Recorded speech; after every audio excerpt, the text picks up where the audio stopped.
free a week. But if you want to support the channel, there are a few ways of doing it. Hit the like button on each live broadcast or video. This helps the channel grow. Hit the subscribe button and select the all notifications option. Hit the thanks button to buy a super sticker. You can do this on the live chat too. You can also join our Patreon page or buy us a coffee at the link in all of our video descriptions below. We are also looking for sponsors. If you want our latest advertising rates and how you can get involved, then email John at nufcmatterspodcast1892@gmail.com. Thanks for watching.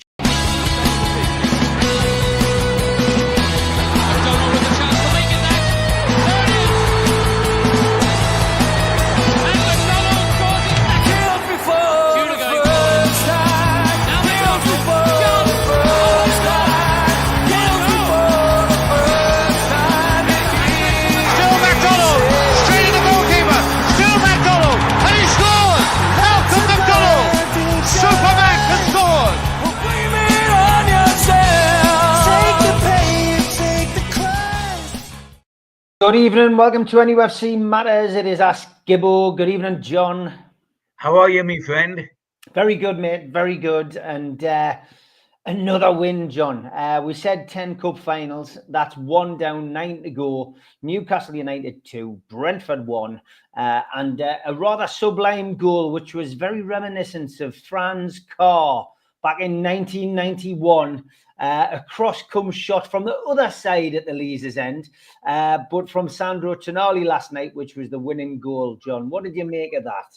Well, I think Tonali's slightly a better player than Franz Carr, wherever it was, but that's for starters.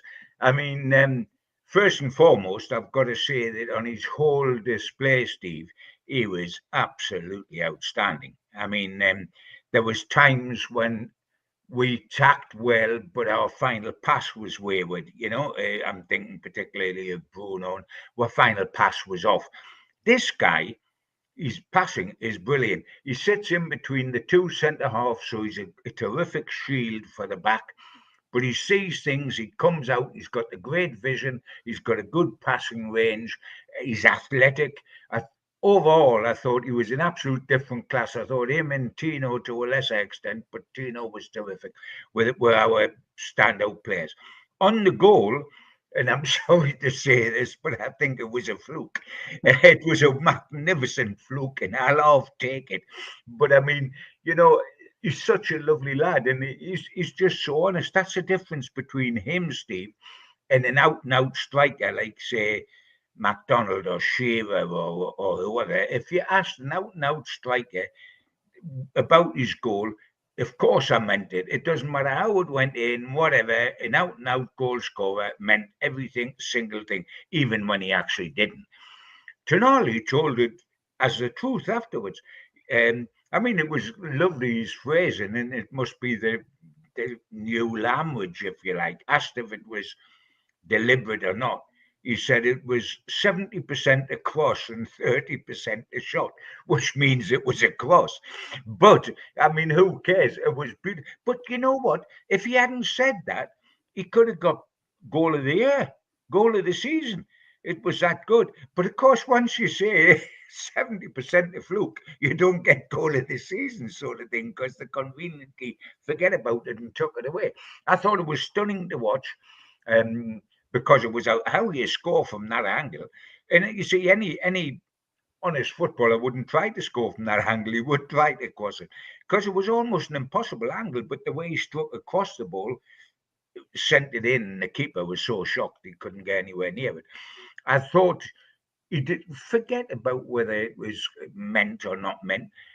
So many great goals, Steve, aren't meant, especially from out wide. But the player never admits it. The honesty of Tonali in saying that, admitted it, but normally they wouldn't, and it would go down as a wonder strike. It was a bit embarrassing for some journals, Steve, because I was up in the press box, because they filed their story on the final whistle, and it was all about Newcastle winning with this sensational wonder goal. And downstairs, 10 minutes later, Tonali comes out and says, well, it was 70% across. And they've all got these headlines about this wonder goal. And I think, oh, dearie me, you know. Well, but, hey, who cares? It was a terrific effort. And it, by miles for me, I don't know about you, for miles for me, he was our best player. And I thought Tino was terrific as well, but he was our best player. And he kept us going where there was parts of our game that was good. There was parts of our game which was not. And often I thought the final ball was very wayward. But we talked about it on here, Steve, we knew you can't produce another 90-minute performance like Wembley, because that is physically so tough to do. And you're on a high because it's Wembley, etc., etc., etc. I mean, Eddie said before the game, we might have to grind out 10 results, but we need to grind them out. Well, as you said in the intro here, that's 1 down and 9 to go, and that's what matters at this stage. And therefore, you know, it was 3 terrific points. And with Europe at stake, which level of Europe do we go into?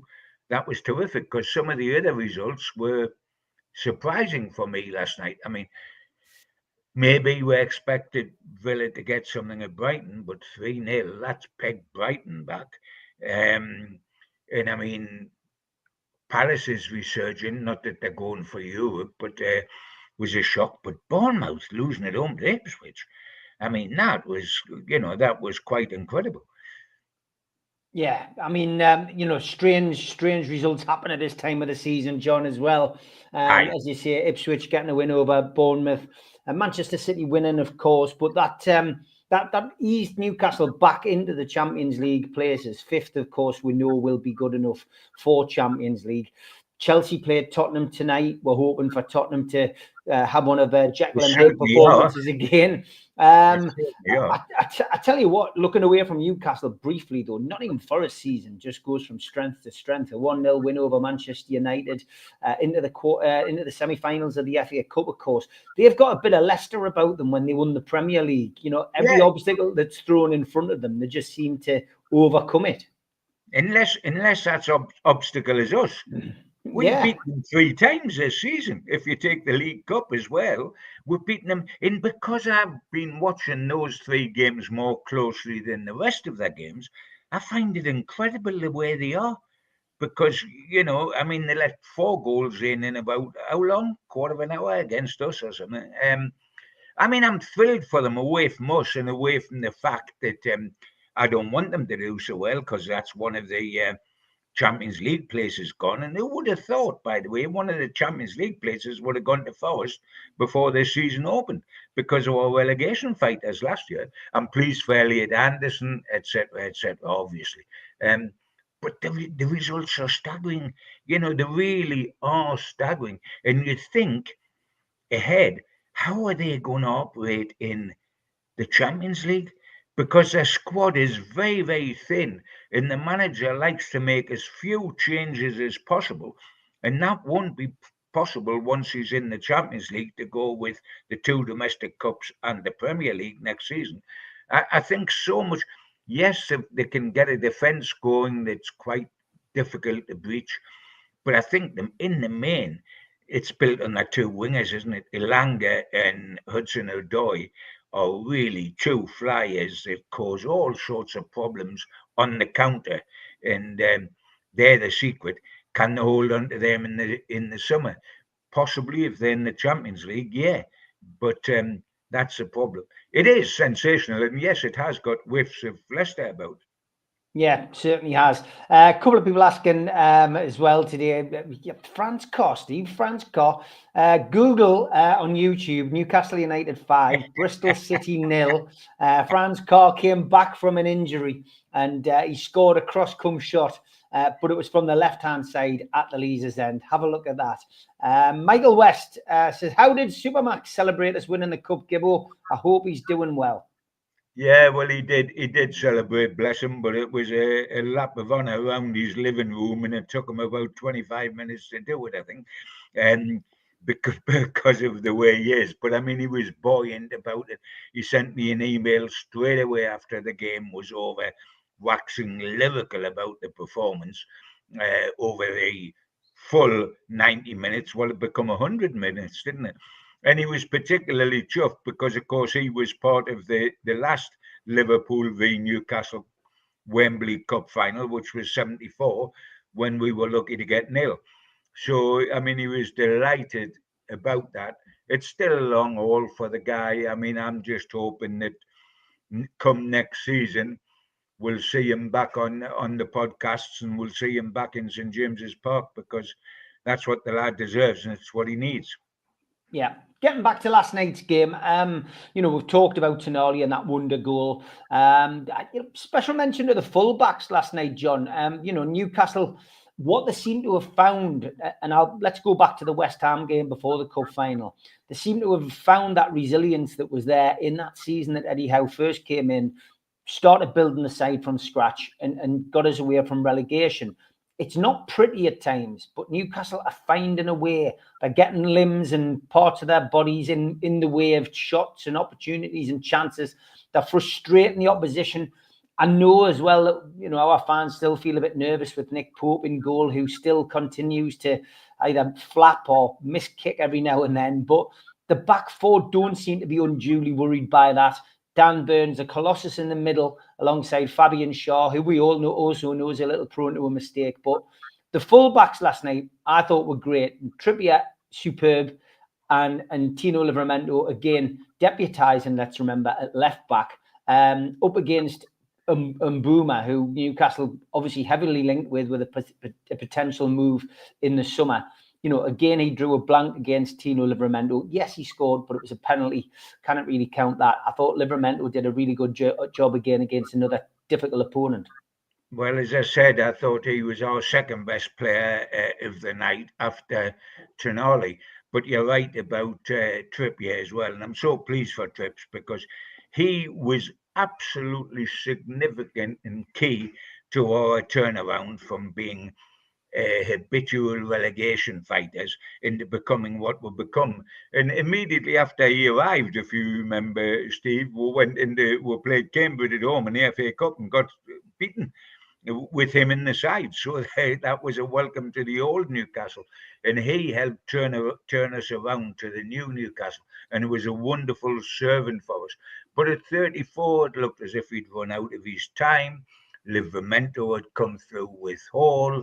He was happy enough to go. Happy's perhaps the wrong expression, but he accepted that might be the way he had to go. And then all of a sudden, Hall gets an injury. He played in the cup final. He played last night, and he's found that lease of life he had when he first come to the club, and looks a quality player again. I thought he did do terrific. Livramento on his wrong side is just phenomenal, isn't he? I mean, we know how good a player he is, but to be on his wrong side and to be playing on his wrong foot and to be facing people like Salah in the boy last night. I mean, he's really a Rolls Royce. He glides, doesn't he? In the way that he's at his best does, the glide rather than run. And he is a terrific prospect. And I'm pleased for Trips. What worries me a little bit is that we've got a thin squad, Steve. We know that. That's why we have to do something in the summer, because we've done nothing for 3 transfer windows. The squad is thin. And it was obvious last night to me, even when they ran out before we started, it was obvious to me that Isak was nowhere near the sharpness that he normally is, and he was carrying. It was obvious that Joe Linton wasn't 100% fit. He had his right knee bandaged, and it was the knee that he's had problems with in the past. And he did terrific to play the full game. Isak had to come off. He missed at least 2, if not 3 chances, but scored as he always does. And isn't that wonderful? Because that brought his 20 Premier League goals up for the season. But he wasn't fit, and neither was Joe Linton, and Trips come off with a little bit of a strain afterwards. And considering we've already got Hall and Botman out, and Target wasn't on the bench because of illness, you get down to the bare bones. That's why it's terrific that Anthony Gordon is available again after a 3-match suspension for Monday night at Leicester. But the squad worries me, mate. And it's been worrying us all season. But Isak, knowing that he looked off the pace last night, not his usual self, still managed to score, and that's what wonderful goal scorers do. But having to come off as early as the hour mark, it worries me because I look at Callum Wilson, and it's almost like he's accepted his fate in my eyes. It's almost like he's accepted that his contract's up and that's going to be it. In the same way as Sean Longstaff seems to have accepted his fate, in the same way as Miggy Almiron did, really, before he went. Callum doesn't look the vibrant striker that he is. It's wrong to say going through the motions, because I'm not suggesting the guy isn't trying or anything like that. But the room that he had is gone, and he looks a shadow of the centre forward he was, and the centre forward we need when Isak's going to come off so early. So we've got to. There's 9 games left for Isak, who's got 24 all in this season. He got 25 last season. He's got 20 in the Premier League. He got 21 last season. He can beat both those records because he's got 9 games and he needs only 2 goals to top last season's goals. But that's if he's fit. And we need him to be fit. Believe if we are going for Champions League, we need Isak to play in those 9 games.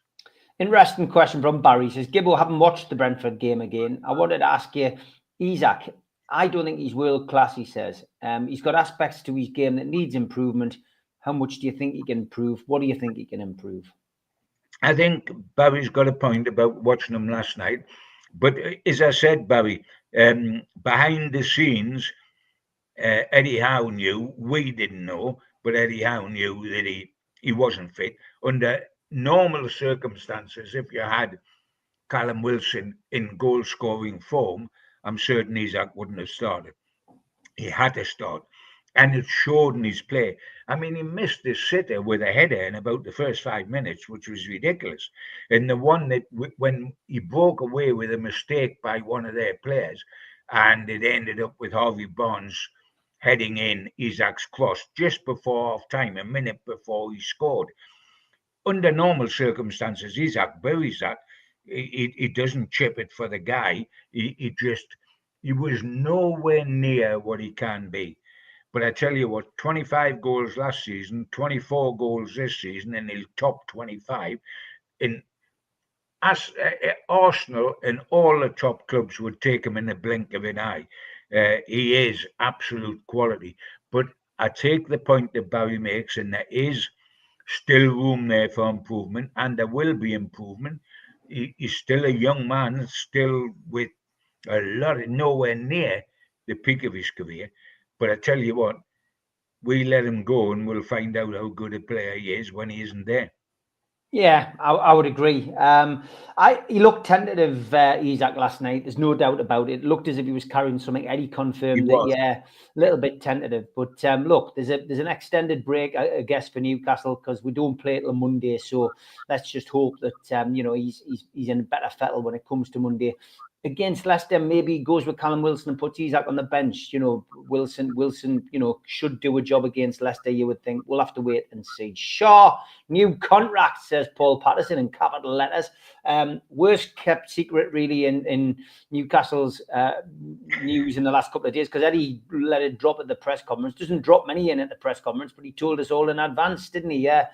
Well, we told us all in advance what we already knew, Steve, which was us getting a new contract. Happy to get him on board for another year, John.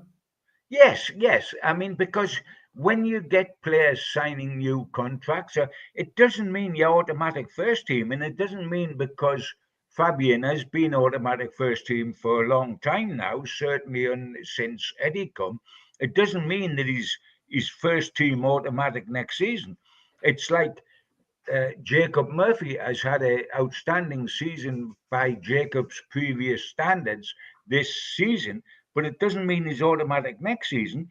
And Newcastle will bring in a right-sided centre half this summer. Now, whether that's to compete with Shaw or to replace Shaw is up to Shaw. He's got to fight for his place.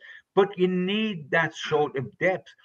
It is essential to keep Fabian Shaw, even if he ends up as the backup guy. It's same as it's essential to keep Jacob Murphy, but it doesn't mean he's an automatic starter at outside right next season. We've got to have more strength and depth. That's our problem, and that's what I've just said earlier in this program. Is our problem now in the running? How many people are going to be available to us?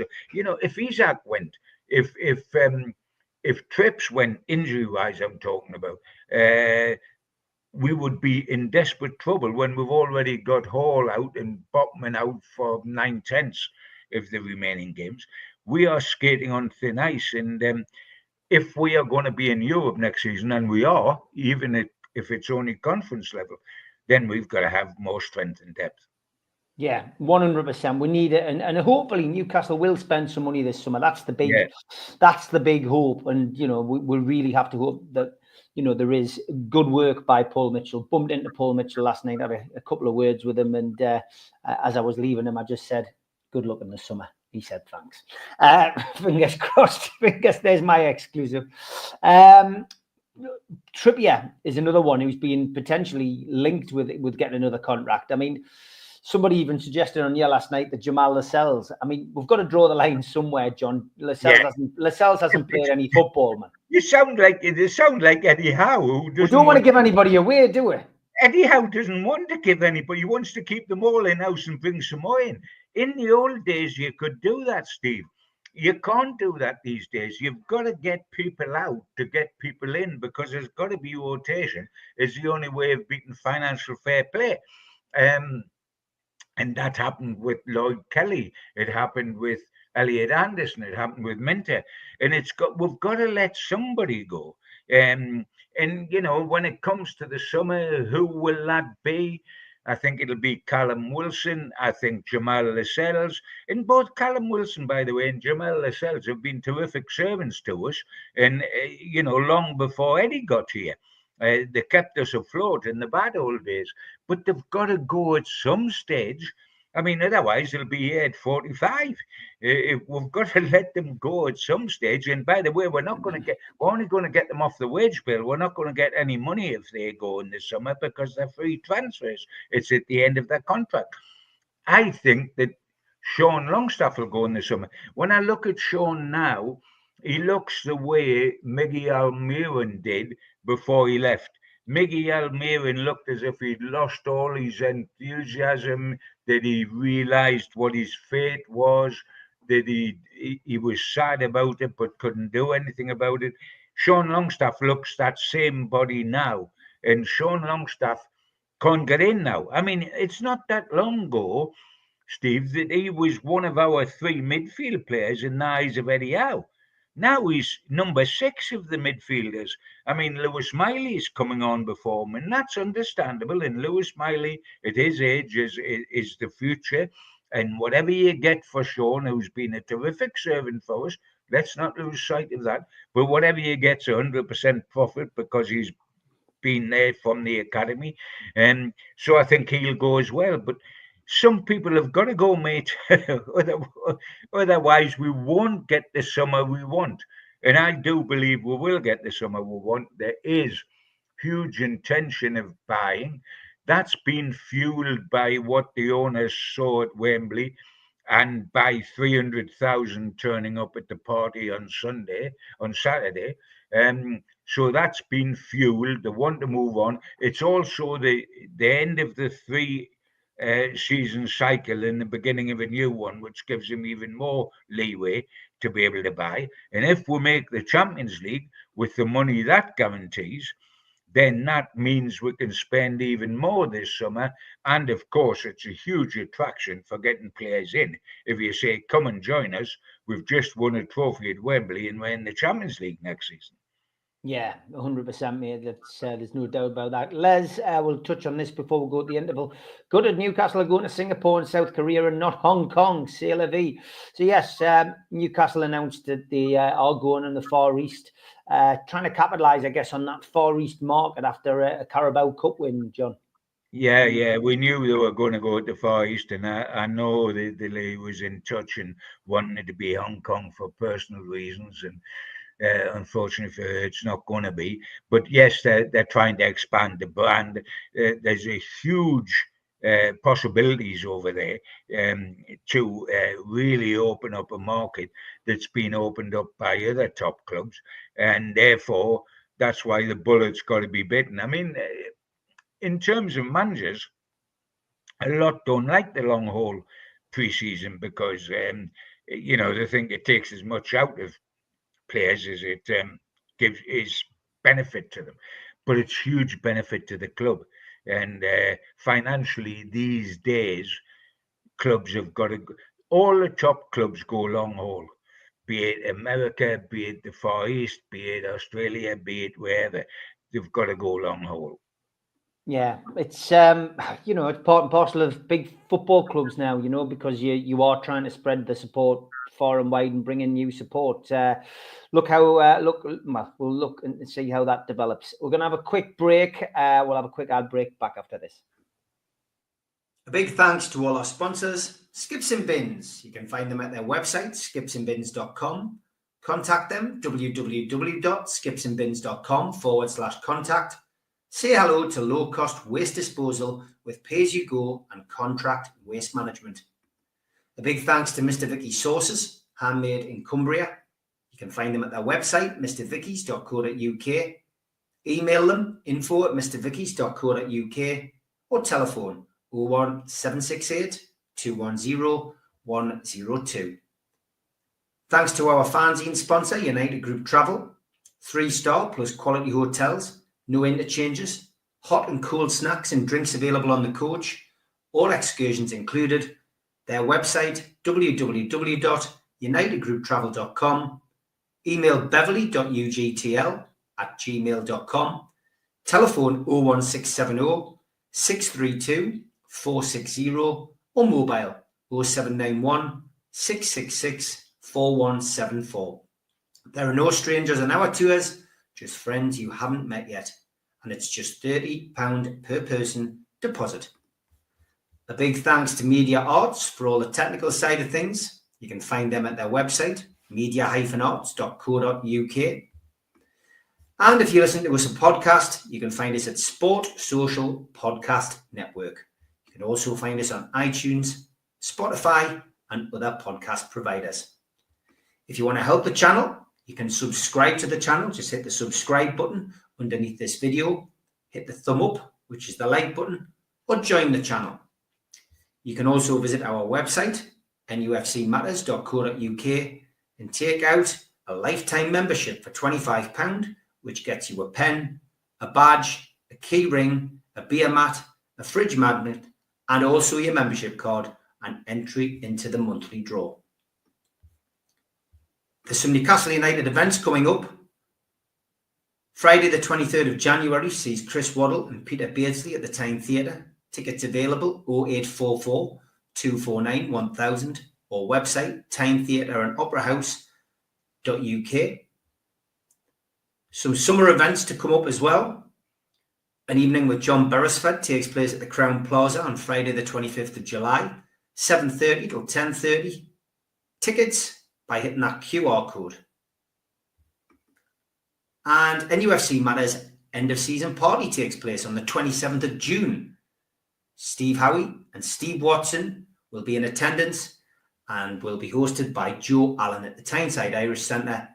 Tickets available from nufcmatters.co.uk or by going onto Voucher.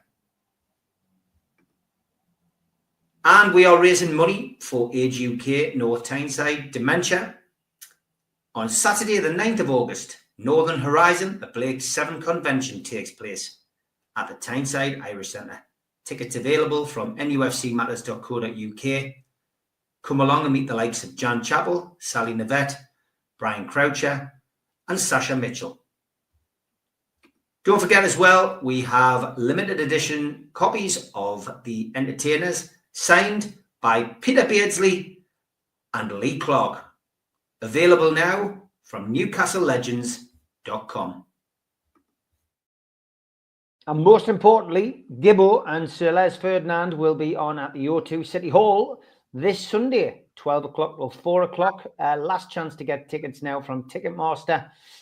This is going to be a great afternoon of stories from Sir Les. You'll have seen him briefly, of course, on the big stage if you were at the Town Moor at the parade celebrations. This is a chance to listen to Les give some great stories and anecdotes. And Gibbo does get the best out of these people. So come along and see two legends on the City Hall stage this coming weekend. Tickets available, as I say, from Ticketmaster, and they will be on sale up until Saturday evening. So if you are thinking about it, don't think about it anymore. Go on there and get your tickets booked. Okay, just want to ask you this. I know it seems to be contracts on everybody's mind. Would you give an extension again to Eddie? He got a new contract last year. I think he's got 3 or 4 years, John. Still, I mean, I think Eddie will be quite happy with that and his backroom team. And he seems to be a very honest guy. He likes to get rewarded for what he does. But I think he'd be quite happy with that at the moment. Yeah, I mean, he's 100% committed to Newcastle. It's a partnership made in heaven. He's great for us, and Newcastle are great for him. I think we've got to sort of be careful that we don't knee-jerk everything. We'll win a trophy, and all of a sudden there's a statue going up. There's a 10-year contract available. There's a knighthood. There's a freedom of the city. I mean, NUFC matters membership. Yes. Oh, well, yes. But I mean, that is the ultimate. Where I know you're holding that one back as an incentive for the Champions League. Quite right.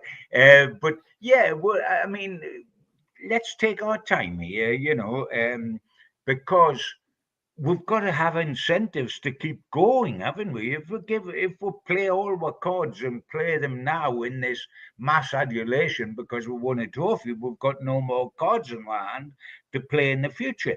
I mean, Newcastle are trying to play it cool with a new contract for Isaac. Well, the same will apply to a new contract for Eddie. All things come to those who wait, and at the moment, there's no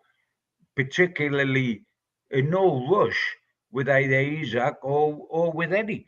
The rush, I would suggest, is getting the right people in this summer.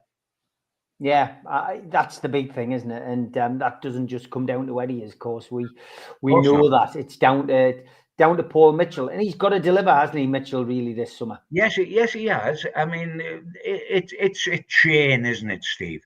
First of all, the hierarchy, the chairman has got to deliver to Mitchell.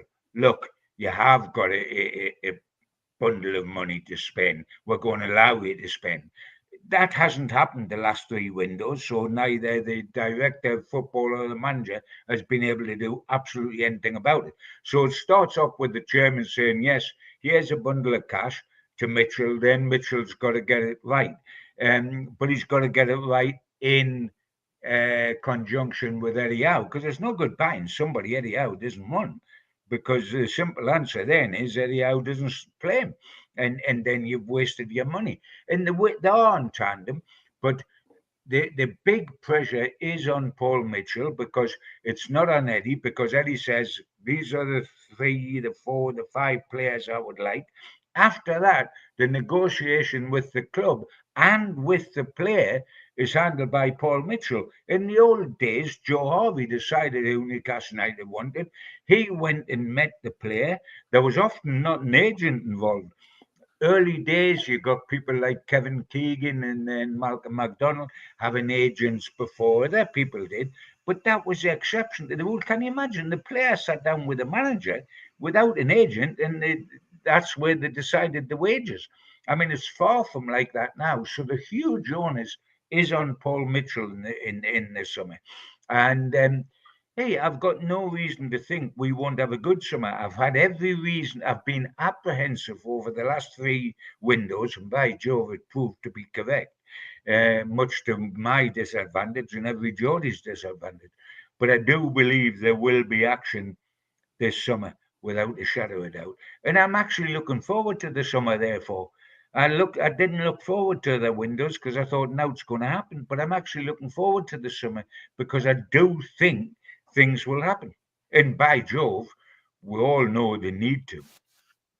Another announcement today, another TV change, as we predicted on this show. It's crazy, really. Chelsea's visit to St James's Park in May now depends on their European status. Should Chelsea win their Conference League quarter-final against Legia Warsaw on Thursday the 10th of April and Thursday the 17th of April, they'll visit St James's Park for a 12 noon kickoff on Sunday, May the 11th. Should Chelsea lose their Conference League quarter-final against Legia Warsaw on those two dates, they'll visit St James's Park for a 12:30 kickoff on Saturday, May the 10th. That means our Premier League games now, literally we've got 1, 2, 3, 4, 5, potentially 6, 7 out of the remaining 9 games are going to be on TV, John. I guess we're just used to that now, aren't we? Newcastle are a big box office draw.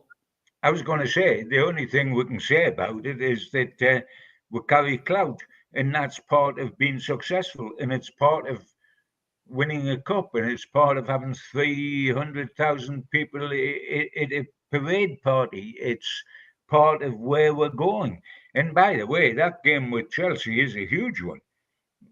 Whenever it takes place, Steve, because they're in the mix with us for who gets the Champions League position. So that will be a big game. But once you reach a certain level, they're all big games, aren't they? They're all and they're all big games. And I mean, the ironic thing is, Steve, we are looking for us to make a splash in the summer for the first time in yonks, and all Chelsea do is make a splash. Because they just buy people by the bucket load. I mean, let's go out. They buy people like we buy fish and chips down there and bring them in for takeaway. Let's go and buy another 12 players because we're getting a bit bored. Let's go out and get another 12 players. I mean, it doesn't matter. 8 of them might be rubbish because the other ones might be okay. And they get away with it. It's no good saying how do they get away with it because without going into it here, and we've done it before, we know how. They sell the women's team between one company and another company, both owned by the football club. They sell hotels between one company and another company, both owned by the football club. But the way around the financial fair play rules. I mean, it says 2 words in the old meaning, and I know it keeps changing, but fair play. It's not fair play at all because it's much more geared towards teams like Chelsea, who are established with a lot of assets behind the scenes, than it is fair play to Newcastle. But that's for another day. Let's concentrate on having won our first cup, getting in the Champions League, having a lovely summer, and then off we go again.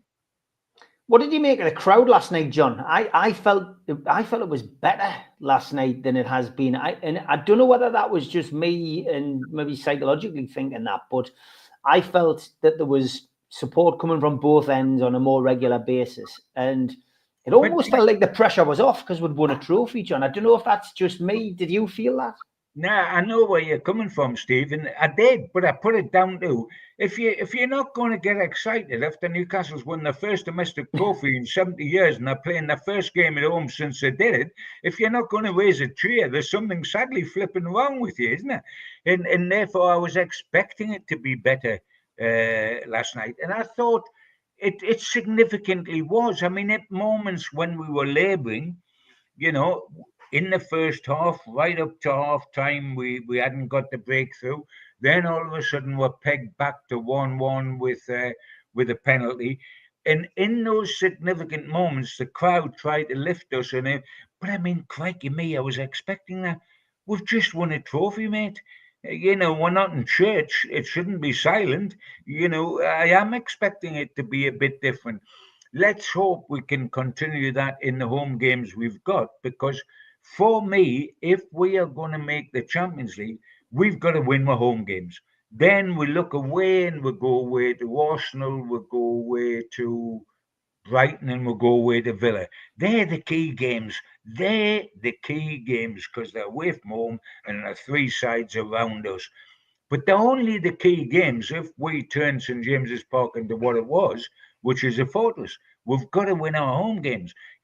Next up, we've got at home, we've got Man United, then we've got Crystal Palace, we've got Ipswich to come. They've got to be wins, haven't they? Yeah. They've got to be wins at home. 100%, mate. 100%. But, it would be great to go on another 8 or 9 game run. That's what we're all hoping for. Results elsewhere take care of themselves, but Newcastle are in the driving seat at this moment in time. Eat My Short says, do we envisage more of a power shift to Eddie off the pitch in the boardroom? Do you think? Again, I don't think they'll change things a great deal. I think Mitchell's there to run the transfers, and Eddie seems to be happy doing what he does.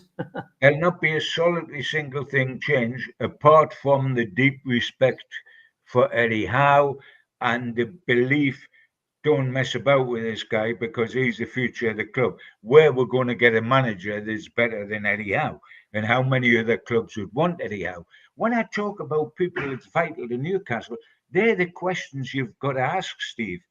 Where would we get a player better than Isaac and score 25 goals a season back to back, which has not been done by anyone before, the Premier League side of it, and where you're going to get a better manager than Eddie Howe. So you've got to keep these people on side.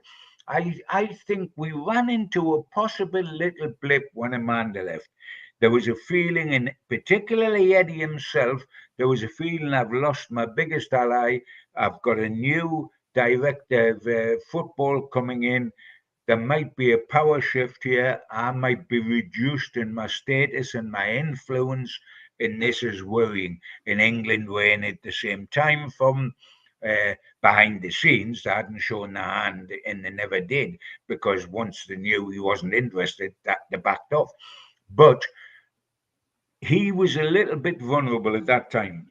Then he got reassurances, things simmered down. A poor start with Paul Mitchell turned into a very good start, and they really are on the same hymn sheet now. And couldn't be in a stronger position. It will not change, it will stay the way it is. But Eddie's comfortable again. Eddie is comfortable again, that he's not under any sort of pressure, that he hasn't been demoted, that his influence is not poor, that in the transfer market he will still have the final say. No, I don't want that player. He doesn't fit the identical picture of what I want, etc., etc. So everybody's cool. The problem, sorry, let me not use the word problem.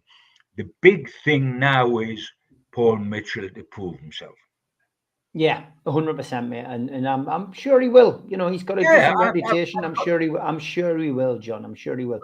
Lots of people asking about Mbumo or Mbuemo, depends how you want to say it.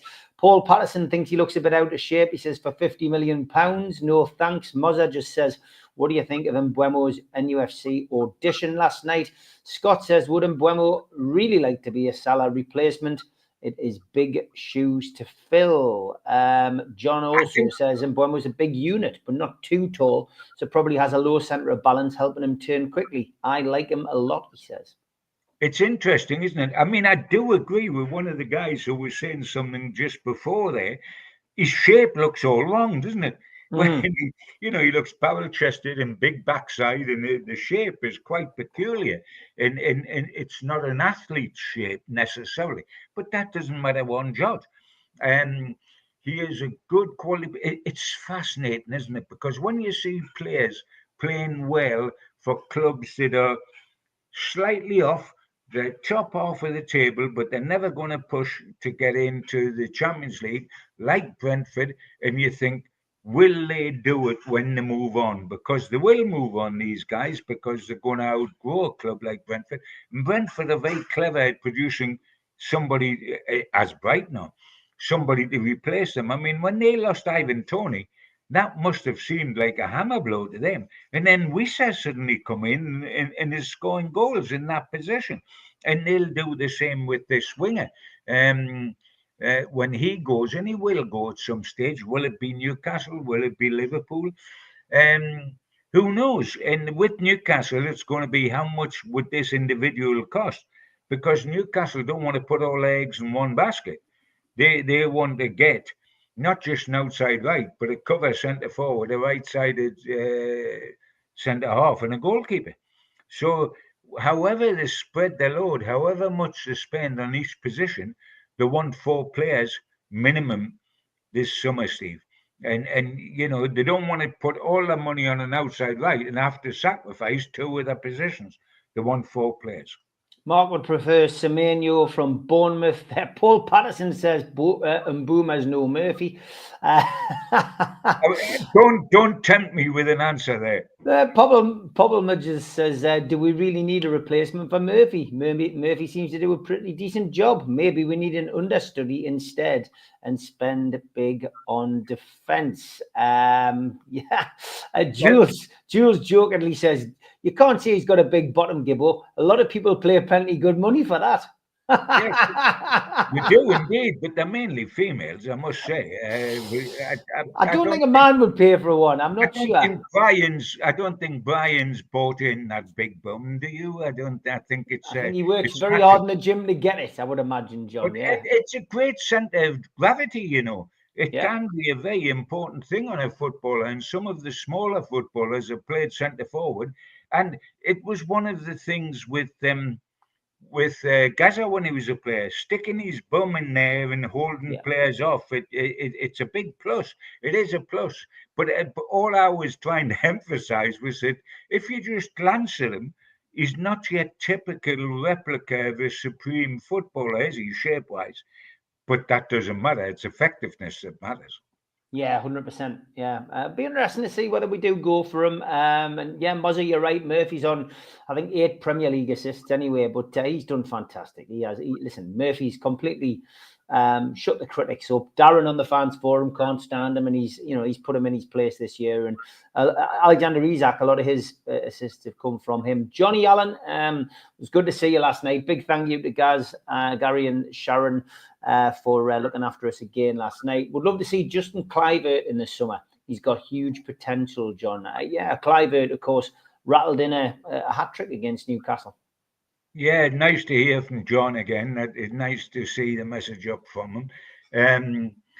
I was going to say if he's half as good as his dad, but his dad wasn't that great for us. But he was at the cigar out and deck chair situation by the time his dad come to play for Newcastle. But he has scored goals. This is what I find fascinating. One of the things I love about football, Steve.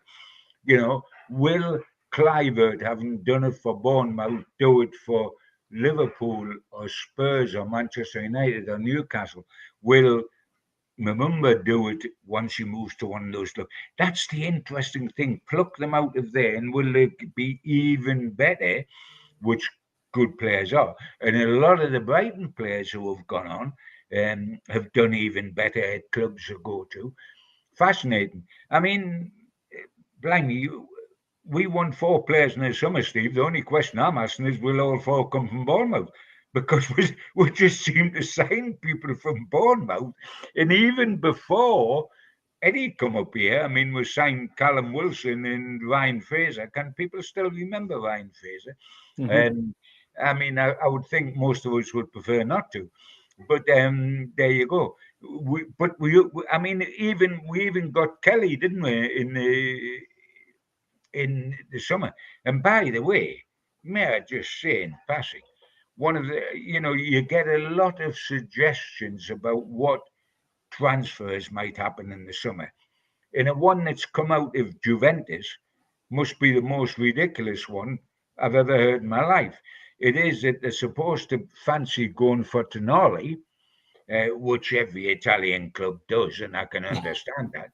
But £70 million deal to Newcastle and offering in part exchange Douglas Luiz, who was at Aston Villa, and wait for it, and Lloyd Kelly.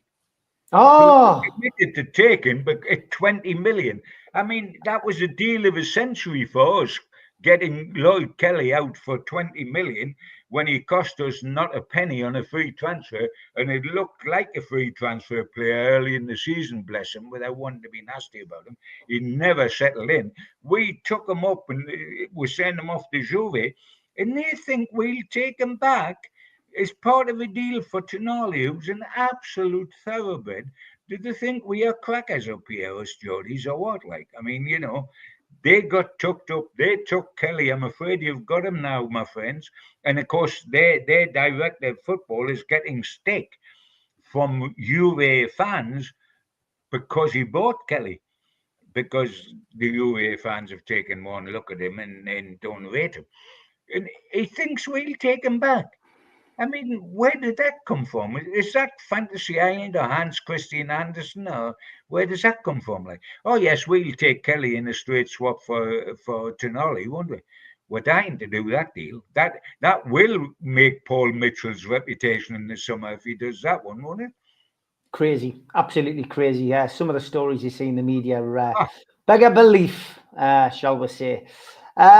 Just looking ahead now, John, to Monday's game. Newcastle United are back in Premier League action. After everybody else has played, we kick off at the King Power Stadium against Leicester City, 8 o'clock live on Sky Sports.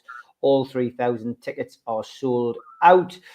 Decent representation from NUFC Matters going down there as well to sing their hearts out for the lads. Sven Botman, Lewis Hall and Jamal Lascelles will all be unavailable for that game, but as John alluded to earlier, Anthony Gordon is going to be free from suspension. So far this season on their own ground, Leicester City have won twice, they've drawn 3 times, and they've lost the other 10 games. Since a 2-2 draw with Brighton at the King Power in early December, Leicester have lost all 7 Premier League home games, including conceding 18 goals and scoring a big fat 0. A barren scoring sequence currently standing at 630 minutes. Tuesday saw Ruud van Nistelrooy's side beaten 2-0 at Manchester City, which is their 7th consecutive Premier League loss. It's now 670 minutes since their most recent Premier League goal. Referee has been announced, as Tom Dixon mentioned in the chat earlier, Rob Jones, his second Newcastle appointment of the season for the Merseysider. That follows the 2-1 Premier League home victory over Spurs back in September. And VAR, we've had him before, it's Alex Chilowich. So Newcastle against Leicester. Last time we played Leicester, we won 3-0. Chris Wood penalty, Almiron and Joe Linton on the score sheet. Before that was a 4-0 defeat. And before that, we won 4-2 with Willock, Dummett and Wilson with a brace. So the game before that, we lost 5-0. It's a funny little place, Leicester, for Newcastle. We win one, we lose one. We win one, we lose one.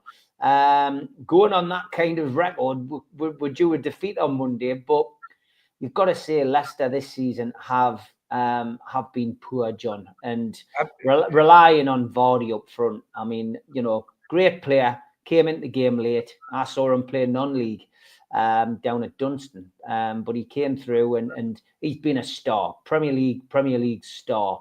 But it's sad to watch him now, at the back end of his career, really struggling with the pace of the game. I mean, Leicester are dead men walking. I mean, honest to goodness, we ought to chuck them up with very little bother. They've lost 14 of their last 15 Premier League games.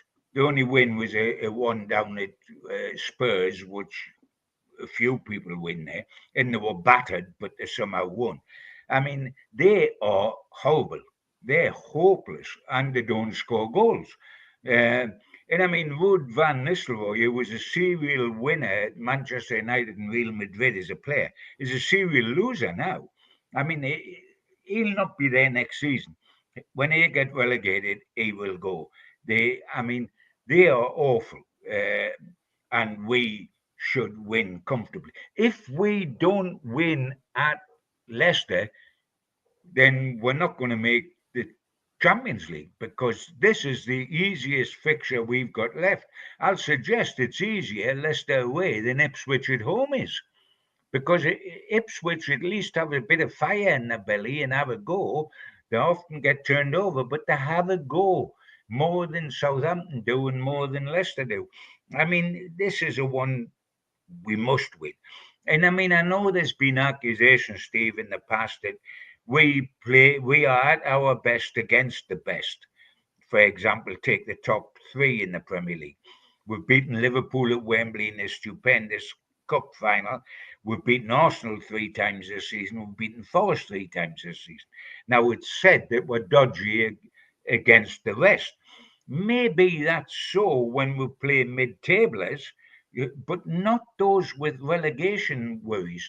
Because I've just been looking at some fixtures, Steve, and this is interesting. We won 3-1 at Southampton. We won 4-0 at Ipswich. We won 1-0 at West Ham, and we won 2-1 at Wolves. They're all the teams at the bottom with Leicester. Now, if that trend continues, and it ought to continue, we win. And I cannot see anything else but us winning at Leicester. Do you think Gordon will come straight back in, John asks? I do. But I hasten to add, that doesn't mean that I think it'll freshen up the side. We weren't at our wonderful best against Brentford like we were against Liverpool. We've got limited moves we can make within the team. Gordon has been out for 3 games. He's still in England outside left. He is still one of our most potent players of the season. I think he'll come back in, but that doesn't mean automatically that Harvey Barnes will not be allowed to play against his old club, Leicester. What it means is there's going to be a selection of 3 players for 2 positions. Who plays outside right and who plays outside left? Because Gordon could come in at outside right and leave Barnes at outside left. Or one of them could go on the subs bench. But I would expect, as long as his fitness is good, because he had that injury with England when he only played quarter of an hour, Anthony Gordon. But if his fitness is up to scratch, I honestly think he'll play. But that doesn't mean he won't play outside right and Harvey Barnes play outside left. Because Murphy has done terrific for us. He's been sent terrific, and he made the goal for Isaac, but he come off early doors. Isaac come off early doors because he wasn't fit. Murphy was fit. They just decided to make the change, and they sometimes do that with the wingers. So, but I think Anthony Gordon will start. I do. Okay, prediction, you reckon a win, I reckon a win. I'm going to go for a Newcastle United 4-1 win on the road, John. Well, there you go. I love to hear things like that. I'm going to go for 3 now. 3 now. Great stuff, John. As always, look forward to seeing you on Sunday. Don't forget, you can see John at the Sir Les Ferdinand event, 6th of April, Sunday the 6th of April, 12 till 4. I know there's quite a few of you in the chat coming along. Get yourself along to see me and John. It'll be a cracking afternoon. Take care. See you then, John. Take care, big man. Bye-bye.